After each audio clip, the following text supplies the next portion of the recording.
We've had many shocks to our system in recent history. We had the September 11th strikes of 2001. We've had natural disasters.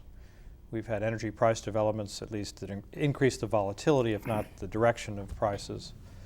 And we had a huge stock market reversal based on the popping of what some call the dot-com bubble. And yet throughout this, we continue to increase our productivity. Why is that? We've been remarkably flexible.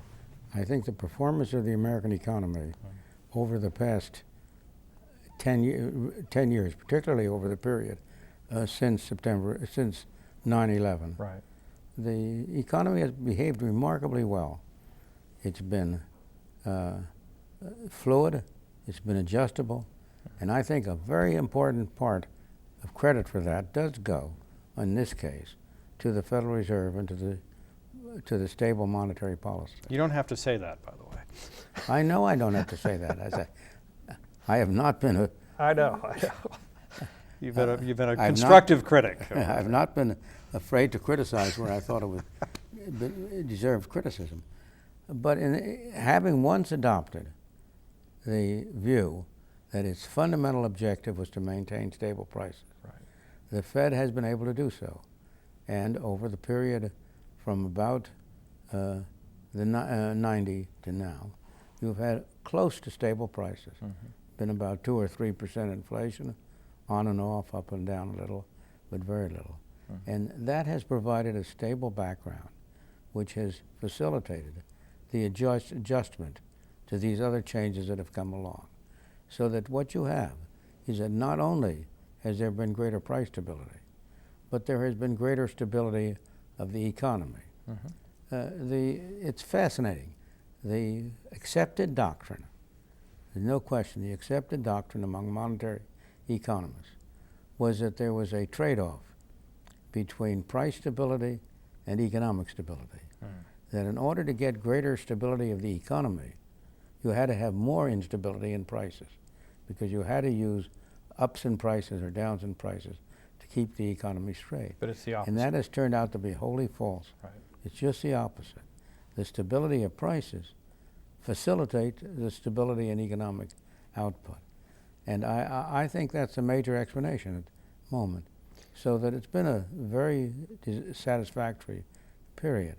And productivity has been running high since about the late 80s. And why? Who knows? But surely it has something to do with the great developments in telecommunications, in the digital area. We've had a whole new universe opened up. The character of business has changed, in the sense that with the improvements in communication and in movement, traffic seems to be much cheaper now. Mm-hmm. What you have is that companies, instead of having a factory in the United States where they produce something, will tend to produce on the basis of using stuff from all over the world. Of comparative advantage. They're what somebody has called platform countries, Right. companies. Right. That a company will pick one part out in China, another part out in India, another part out somewhere else, and then maybe have a plant in Guatemala which will assemble all of these into a product which they can then sell on the market, and which they can sell abroad as well. So that manufacturing as such, in the old sense, has become a much smaller part of the total business.